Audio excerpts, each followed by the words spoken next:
Hello and welcome back to the Mystery Theories. On tonight's episode, we will be deep diving into 5 reasons why we think the cannibals in Native American oral traditions might be Sasquatch being pushed to the brink of extinction. If you love this topic, please like this video and subscribe for more content like this. Monsters in the forest. Were Native American cannibal giants actually Sasquatch? Imagine living in a world where the forest is not just home to animals and spirits, but to something far more terrifying. Giants. Not the giants of fairy tales, but towering human-like beings who could rip trees from the ground, move without sound, and, according to many Native American tribes, devoured human flesh. Now imagine that your people, your clan, your family, didn't just fear them, they fought them. Is it just legend? Or is it history with roots deeper than we're willing to admit? What if these ancient stories weren't simply warnings to stay out of the woods at night, but early eyewitness reports?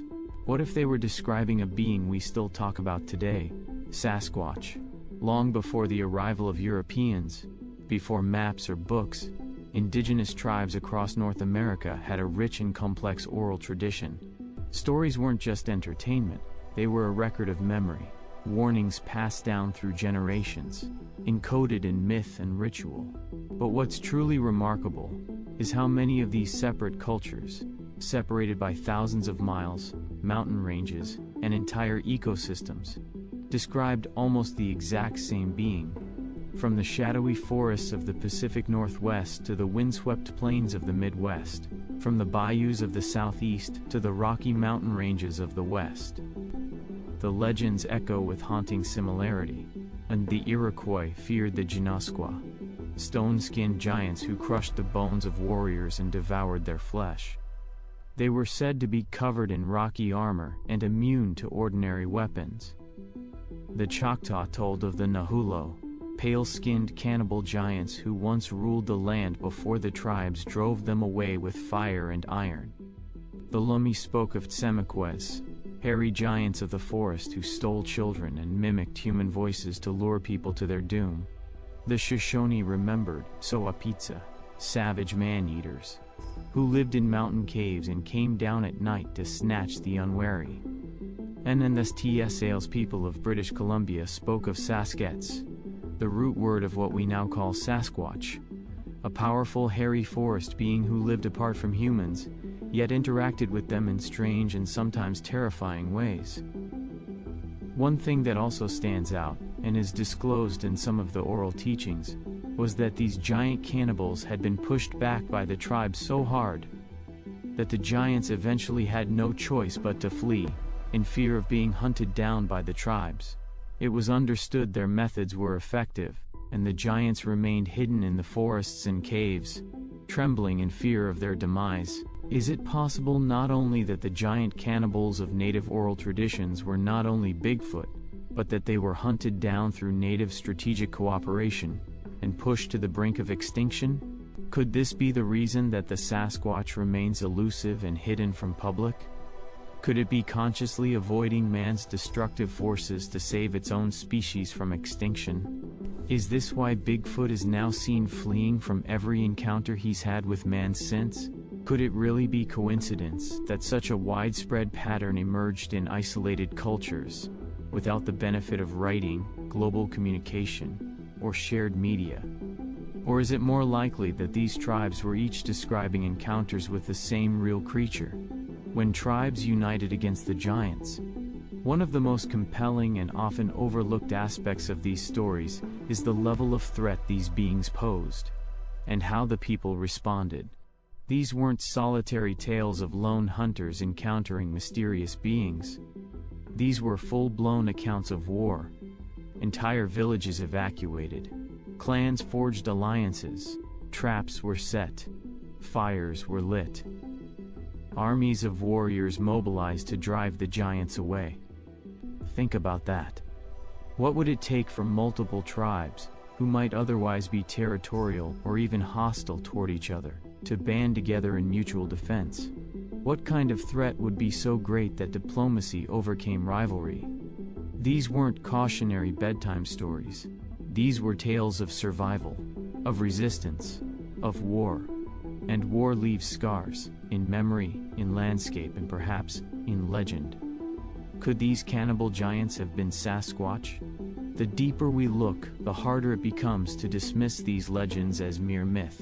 Let's examine 5 compelling reasons why the cannibal giants of Native American oral tradition may have been early accounts of what we now call Sasquatch. 1. Descriptions match modern Bigfoot sightings. Hair-covered, towering, walking upright, with glowing eyes and a silent, imposing presence. Does that sound like a monster out of myth? Or a creature seen on grainy footage and reported in thousands of contemporary sightings?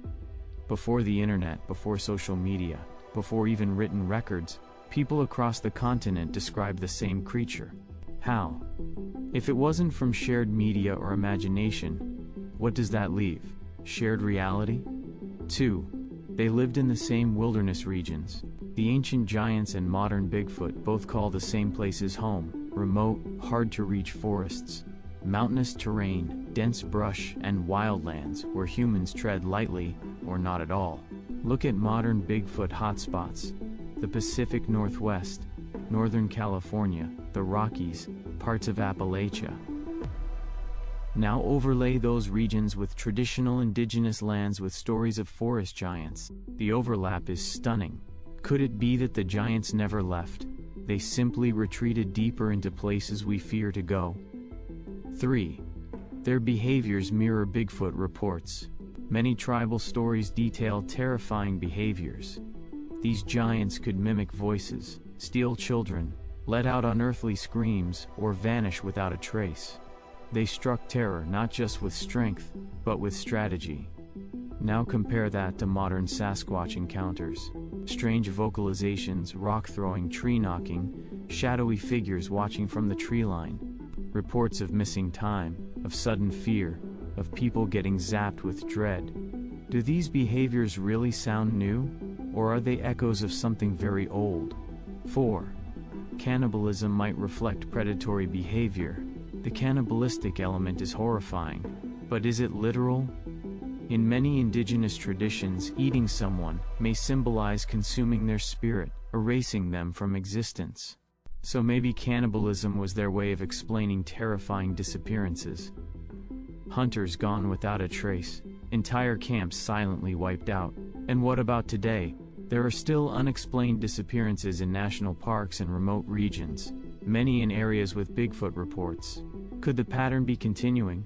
Could the cannibalism of legend be our ancestors' best attempt to explain abduction or predation? 5. The clans had to band together to stop them. These weren't myths about gods or spirits. They were battle reports. When people unite to fight a threat, that's not fantasy, it's history. You don't invent stories of strategy and sacrifice without some real experience behind it. The consistent theme of organized resistance suggests these weren't fleeting fears. They were recurring nightmares that demanded real-world action. And that raises a chilling possibility. What if these ancient wars on giants were actual events, remembered in the only way ancient people could preserve them? Here we are, centuries later, still tracking footprints in the mud, still collecting stories whispered in hunting cabins, still wondering what walks just beyond the reach of firelight.